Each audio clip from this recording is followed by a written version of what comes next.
আসসালামু আলাইকুম সুপ্রিয় চাকরি প্রত্যাশী বন্ধুরা, দেখতে পাচ্ছেন জেলা প্রশাসকের কার্যালয় মৌলভীবাজারে 2 সেপ্টেম্বর 2025 তারিখে একটি সার্কুলার প্রকাশিত করা হয়েছে। দেখতে পাচ্ছেন এখানে জনপ্রশাসন মন্ত্রণালয় উদ্ধৃত কর্মচারী শাখায় 29 মে 2025 তারিখে এখানে একটি স্মারক নাম্বার দেওয়া আছে। বিভাগীয় কমিশনার সিলেট বিভাগ সিলেট মহোদয়ের কার্যালয় 24 জুন 2025 তারিখে এখানে আরেকটি স্মারক নাম্বার দেওয়া আছে। পরিপ্রেক্ষিতে জেলা প্রশাসকের কার্যালয় মৌলভীবাজার এর অধীনস্থ উপজেলা নির্বাহী অফিসারের কার্যালয়সমূহে সাধারণ প্রশাসনের নিম্নবর্ণিত শূন্য পদের বিপরীতে 2015 খ্রিস্টাব্দ জাতীয় বেতন স্কেলের প্রদত্ত বেতন ভাতায় সম্পূর্ণ অস্থায়ী ভিত্তিতে জনবল নিয়োগের নিমিত্তে শুধুমাত্র মৌলভীবাজার জেলার স্থায়ী বাসিন্দাদের নিকট হতে এখানে দেখতে পাচ্ছেন একটি ওয়েবসাইট দেওয়া আছে। ওয়েবসাইটটির মাধ্যমে আবেদনের আহ্বান করা যাচ্ছে। দেখতে পাচ্ছেন এখানে মৌলভীবাজার জেলা প্রশাসকের কার্যালয়ে নিয়োগ দেওয়া হবে কম্পিউটার অপারেটর পদে একজনকে। বেতন প্রদান করা হবে 11,000 টাকা থেকে 26,590 টাকা।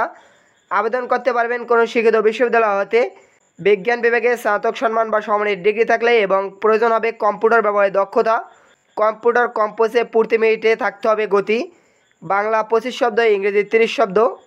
এরপরে আরেকটি পদে দেখতে পাচ্ছেন 13 জনকে নিয়োগ দেওয়া হবে। পদটির নাম হলো অফিস সহকারী কাম কম্পিউটার মুদ্রাক্ষরিক।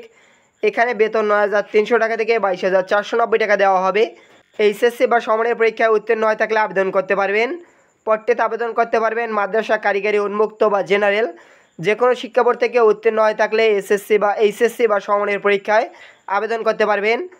এবং এছাড়া কম্পিউটার ব্যবহারে দক্ষতা থাকতে হবে এবং টাইপিংয়ের গতি থাকতে হবে প্রতি মিনিটে বাংলা ইংরেজি যথাক্রমে 20 শব্দ। এই সার্কুলারটিতে শুধুমাত্র মৌলভীবাজার জেলার স্থায়ী বাসিন্দারা আবেদন করতে পারবেন। সার্কুলার সম্পর্কে অন্যান্য তথ্য এখানে রয়েছে, এগুলো নির্দেশনা দেখে নেবেন। আবেদন করার জন্য প্রার্থীর বয়স 14/9/2025 তারিখে 18 থেকে 32 বছরের ভিতরে যাদের বয়স রয়েছে তারা শুধু এই সার্কুলারে আবেদন করতে পারবেন। আবেদন করতে হবে সার্কুলারটিতে অনলাইনের মাধ্যমে। দেখতে পাচ্ছেন আবেদন করার জন্য এই যে একটি ওয়েবসাইট দেওয়া আছে dcmbr.teletalk.com.bd ওয়েবসাইটে প্রবেশ করে আবেদন করতে পারবেন। আবেদন প্রক্রিয়া শুরু হবে দেখতে পাচ্ছেন 14/9/2025 তারিখ সকাল 10 ঘটিকা থেকে। আবেদন প্রক্রিয়া চলমান থাকবে 15/10/2025 তারিখ বিকাল 5টা পর্যন্ত। এই সময়সীমার ভিতরে আপনারা আবেদন করতে পারবেন। আবেদন সাবমিট করার পরবর্তী 72 ঘন্টার ভিতরে প্রার্থীকে পরীক্ষার ফি পরিশোধ করতে হবে। এখানে আবেদন করার জন্য 112 টাকা আবেদন ফি পরিশোধ করে আবেদন করতে পারবেন।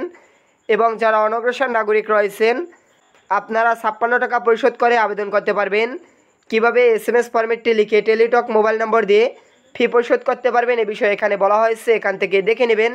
সার্কুলারে অন্যান্য তথ্য এখান থেকে দেখে নেবেন। আশা করি সার্কুলারটি সম্পর্কে বুঝতে পারছেন। সার্কুলার সম্পর্কে যে কোনো প্রশ্ন থাকলে কমেন্টের মাধ্যমে জানিয়ে দেবেন। নিয়মিত এরকম ভিডিও পেতে আমাদের চ্যানেলটি সাবস্ক্রাইব করে রাখুন। ভিডিওটি ভালো লাগলে ভিডিওটিতে একটি লাইক করে দিন এবং বিভিন্ন বন্ধুদের মাঝে সোশ্যাল মিডিয়াতে এই ভিডিওটি শেয়ার করে দিতে পারেন। ধন্যবাদ সকলকে।